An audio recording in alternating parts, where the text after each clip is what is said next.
Hey everyone, my name is Rebecca Watson. I'm a researcher and I was one of the programming research facilitators who worked with Digital Creator to create Digital Creator Online.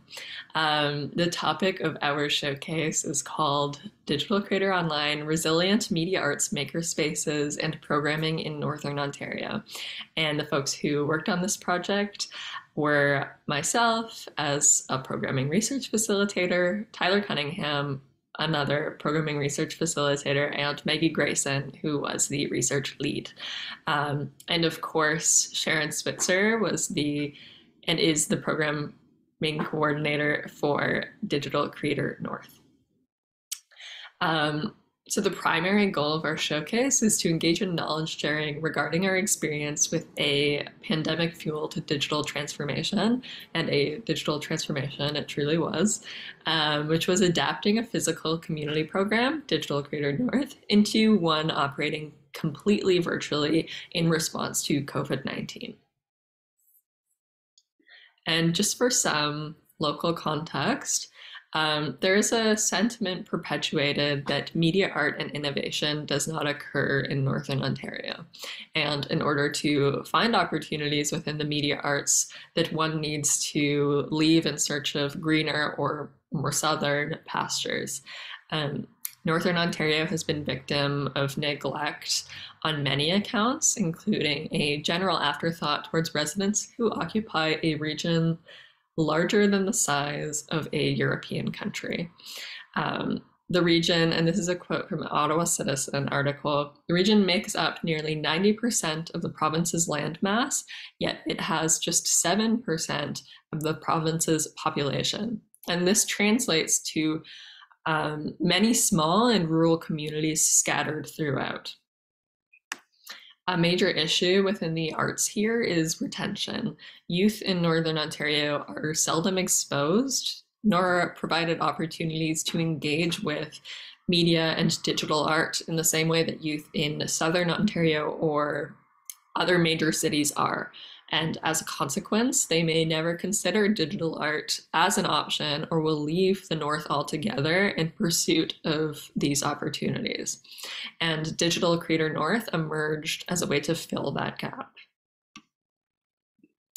So Digital Creator North had existed prior to the COVID-19 pandemic in the form of physical spaces and mentors within local libraries and one museum in 6 communities across rural Northern Ontario. The goal of DCN then and now is to help youth see the possibility and opportunity in art and technology right here in the region. In 2020, sadly, all 6 digital creator locations closed their doors, and program leads began to make an effort to engage with youth on social media and occasional Zoom meetups. Eventually, Digital Creator made the decision to pause operations, and in early 2021 had reallocated funds to researching the development of this new online initiative. Rather than simply operating on Zoom, DCN wanted to put the same thought, effort, and intention into the creation of this online project to hopefully take the very best portions of the physical digital creator and translate that to facilitating genuine connections and digital art explorations in the virtual. We conducted heuristic interviews of past library partners who hosted the physical spaces and former DCN program leads, or also mentors, on the successes and challenges of DCN in order to translate those successes into an online iteration of the program called Digital Creator Online. And this was a completely free online initiative inspired by Homago principles. And this was made to inspire creative experimentation, peer networking, and collaboration, and advocacy in the digital arts among youth and teens in Northern Ontario by inspiring and supporting the young people that will one day be leaders. So a little bit about our preliminary research process. DCN then hired lead researcher Maggie Grayson, along with two programming research facilitators, Tyler and myself, um, in May of 2021. Over the span of roughly 4 months, the team conducted extensive preliminary research through 1, stakeholder and library partner interviews, 2, interviews of past program leads, gathering insights and stories on the strengths and challenges of digital creator prior to COVID-19, 3, exploration and analysis of like-minded organizations, many of which have attended the Connected Learning Summit, which center youth and technology, and 4, the surveying of community resources and internet infrastructure on a regional and hyperlocal scale.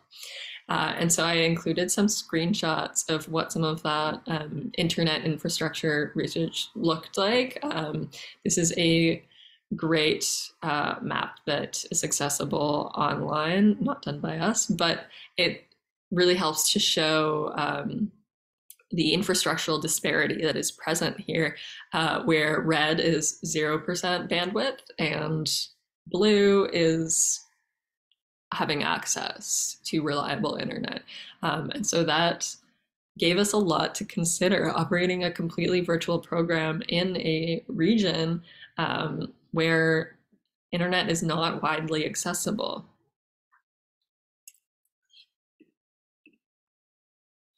So through much of our learnings, we found that Digital Creator North existed as a safe space for youth, often left at the wayside. When prototyping for the online translation of the DCN physical space, we wanted to keep that sense of space, a landing area where youth could make it their own.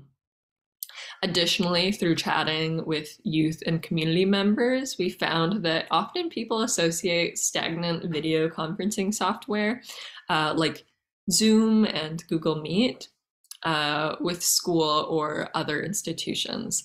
So with both of those observations in consideration, we began exploring alternative meeting platforms, which would enable us to evoke the sense of low pressure homago, which was so present and loved in the physical space. So thus began the phase of our research in which we tested a variety of platforms, including Kumo Space, Minecraft Education, Discord, Hubs by Mozilla, and finally GatherTown, which is the primary location Digital Creator Online operated out of. And I will say that was a really fun part of the research process, just getting to try all of these different platforms. So myself and Tyler, the programming research facilitators, had been consistently running online events and workshops from September of 2021 to May of 2022, and had carefully crafted the GatherTown space to reflect the sensibility present in the physical spaces. The homago sort of sensibility. The space is instilled with a sense of playfulness, with a variety of in-world resources one would need to create digital art, and music completely remotely. So from creative coding to digital drawing to EDM music creation, our programming holds accessibility as cornerstone pillars, and our regular public programming prioritizes software that is completely free. We also would like it to be accessible from multiple vantage points, collaborative, and can be tiered in terms of skill level. Youth are also able to sign up for one-on-one, small group, or family sessions, and we would frequently collaborate with prior DCN partner relationships to host game nights, hangouts, or just a general introduction and tour of the space. You can't see a lot from this photo, but I'm so excited to give you a full tour of the space that we built and made so many really meaningful connections in. Hi everyone, welcome to the super quick Digital Creator Online tour. I'm joined by Tyler Cunningham. If you wanted to just give yourself a quick intro, Tyler. Hi, yeah, I'm one of the former programming research facilitators for Digital Creator North, and super excited to show you around our space today. Yeah, awesome. So we won't have time to really go into our exact full thought process, but totally write down any questions you have and bring it to the discussion, and we will be so happy to talk you through those then. Okay, so when people spawn, they'll initially come into this area here, and then we usually like to start the tour over in the art gallery. Art gallery that we created, there's sort of two components. The first part is out in this area. We created pieces of, we curated pieces of visual arts, video art specifically, video art, and sound art that some of the participants can look at just as a way to inspire. And then we also, where it says digital 3D gallery, Rebecca basically made a 3D art gallery where participants can store some of the work that they create in our space. Yeah, they'll have the opportunity to show it off, and they can send the link to any parents, guardians, grandparents, teachers, friends, and everyone will be able to check out the work that they made. And we found that that was really popular. Just going down here, this is our solo art lounge where folks can use various online software, always free, usually browser-based, and they can do stuff like create blackout poetry, they can make pixel art, stuff like that, where you can just make art alone, but in the presence of other people, which we thought was really cool. Yeah. Did you want to give an overview of that, Tyler? Yeah, so there's a lot of softwares in here that we unfortunately can't really talk about with so little time. But this is the space when we were designing. What was really important to us is to simulate the experience of working with people as if they were in the room with you. So we prioritized putting softwares into the space where you could feel like you're making something with someone else. So some of the examples is something called Magma, which allows you to basically paint and draw with other people, almost as if like a Google document. We also have a collaborative storytelling app, and we have a couple different music softwares that are collaborative. One for sheet music, one for music production, and then one that's just a piano, so you could doodle with other people. Yeah, and that was great because they were great for group workshops, which we thought was important to kind of carry on, and it was, again, usually pretty popular, so that was awesome. Sure. Yeah, the game room. This, again, we wanted to keep it as like within the same vibe as the physical spaces that people loved so much, and youth loved to get together and play video games before, after, or even during workshop. And so we wanted to keep that space for them to hang out and have fun, and we often came in here after our workshops and just sort of decompressed as a group and played some games, and some kids even invited their siblings to like join along, and we thought that that was a good way to kind of continue the spirit of the physical space. Yeah, and since Gather's been so customizable, we also created an escape room that was sort of featured in a couple of different nights. It's in the portal at the top of the space, if you can see that. So fun. And for a lot of these games, they just open up kind of in-app, so you're able to still see each other and you're able to still chat and everything like that. So that's always really fun.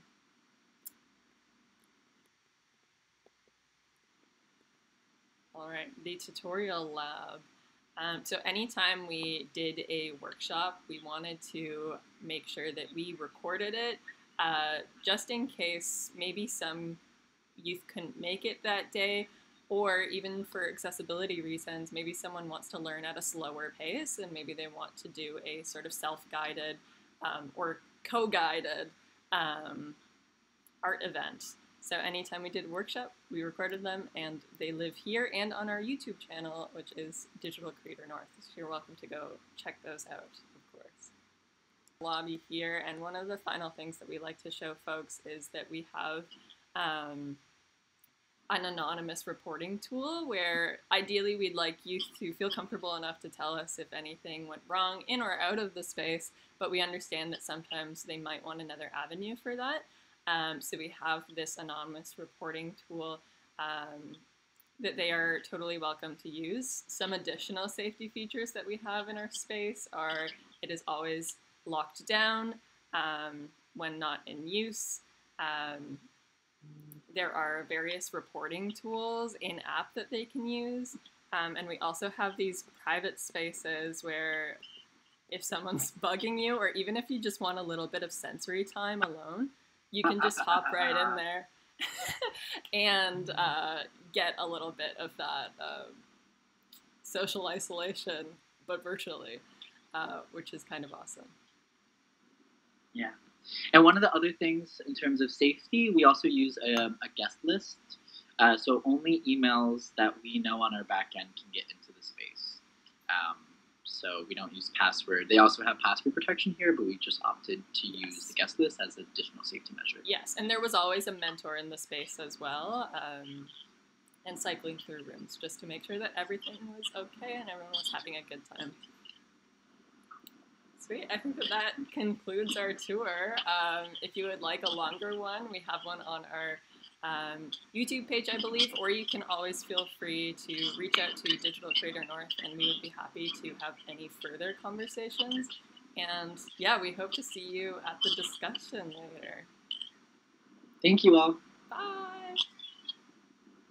All right, so we wanted to take the remainder of our time to pay particular note to 3 aspects of digital makerspace programs that were significant to our conception of digital creator online. And those were people, places, and the online landscape. So clearly the COVID era had greatly impacted the communities, their key centers, and how people related to each other. The organizations did not have the capacity or really the expertise as well to support their clients and members in a new way. Therefore, most of the original DCN partner organizations were unable to provide access to digital media the way that they did pre-COVID. And as a result, many partner organizations lost connections with their community, including Digital Creator North. Furthermore, a physical space does not easily translate to an online space. Some factors that encourage participation in a dedicated public space include a low or no barrier access to locations in a familiar place, such as the town library, for example. However, in the online world, which is often a youth living environment, the unknown element of online interactions and access to the internet are some of the major barriers to participation. And as a result, participation was actually below what we expected for reasons that are hard to overcome in the same pace as opening up a homogous space within a community library, for example. Finally, it is difficult to build a relationship with youth who navigate a world of varying constructed realities on and offline without an established foundation of trust. And our greatest engagement with youth came through prior partner organizations and collaborations with them. And as a result, our way forward with Digital Creator North and the online space, also in general, is to help our partner organizations and our partners with resources that they need. So we hope that you enjoyed this overview of Digital Creator Online.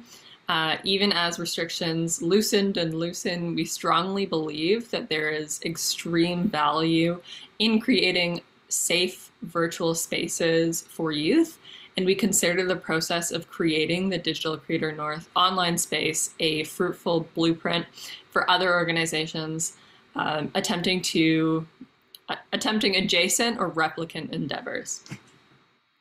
I would love to take some time to thank Canada Council for the Arts, Digital Strategy Fund, NOHFC, Digital Skills for Youth, Community Foundations of Canada, Ontario Trillium Foundation, who generously contributed to the funding of this initiative.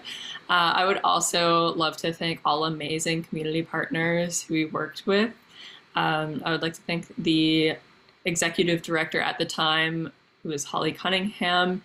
Also our incredible leader, the Digital Creator North program coordinator, and now the co-director, of the Near North Mobile Media Lab, Sharon Switzer.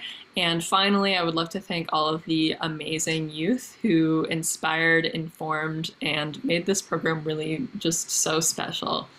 And that concludes our showcase for today. Again, if you have any questions, comments, absolutely keep those in mind and come to our discussion. And we would be happy to further discuss the program and what you folks have been going through as well.